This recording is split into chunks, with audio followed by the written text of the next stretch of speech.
Сәлем, сенің қолдауың маған өте қажет. Сондықтан менің каналыма тіркелуді ұмытпа. Бүгін 8-ші сыныптың иондық байланыс тақырыбына арналған біліміңді тексер тапсырмаларын орындайтын боламыз. Бірінші сұрақ: иондар деген не? Берілген бөлшектерден катиондар мен аниондарды бөліп жазыңдар. Атомдардың электрондарын беруі немесе толық қосып алу нәтижесінде түзілетін зарядталған бөлшектер иондар деп аталады. Оң зарядты иондар катиондар деп аталады, ал теріс зарядталған иондар аниондар деп аталады. Сіздерге оңай тілмен түсіндіретін болсам, алдағы уақытта да катион, анион деген тақырыптар сіздерде кездеседі.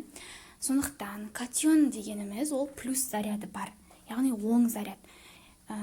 Элементтің оң жағында плюс заряды болады. Катион дегеніміз өзінен электронын беріп жіберген деген сөз. Ал анион деген электронды қосып алды деген сөз.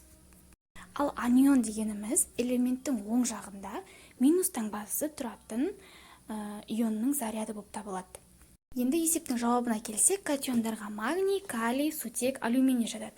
Ал аниондарға оттек, күкірт, фтор және азот жатады. Екінші сұрақ: иондық байланыс деген не?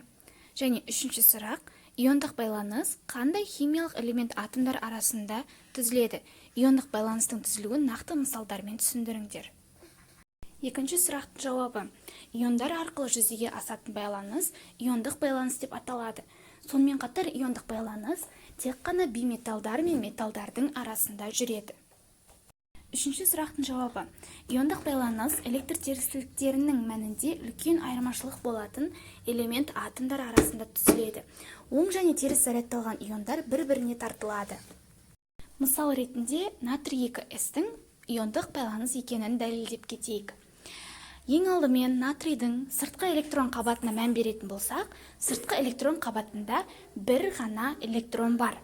Ал күкірттің сыртқы электрондық қабатына қарасақ, ол жақта 6 электрон бар.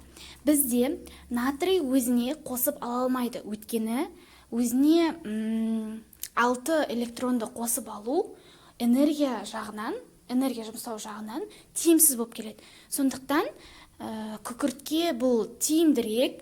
Күкірт өзіне 2 электронды жылдам қосып ала алады. Сондықтан натрий күкіртке 2 электронын беріп жібереді. Төртінші сұрақ: берілген қосылыстардағы химиялық байланыс түрлерін анықтаңдар. Біздің өткен химиялық байланыстар түрлері ол ковалентті полюсті, полюсі және иондық болатын. Ковалентті полюстіге бізде F2 және де N2-ні жатқызамыз. Ал екінші ковалентті полюс сіздерге PH3, H2S, H-бром және де SO2 жатады. Келесі иондық байланысқа натрий F, калий 2O, калий 2S және де кальций хлор 2 жатады.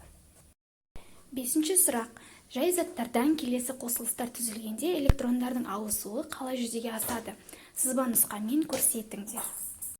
Ең алдымен натрий 2С-ке келетін болсақ, мана жоғарыда түсіндіріп кеткендей, натрийдің сыртқы электрондық қабатында 1 электрон, ал күкіртте 6 электрон бар. Сөйтіп, 6 электроны бар күкірт өзіне натрийдің 2 электронын қосып алады.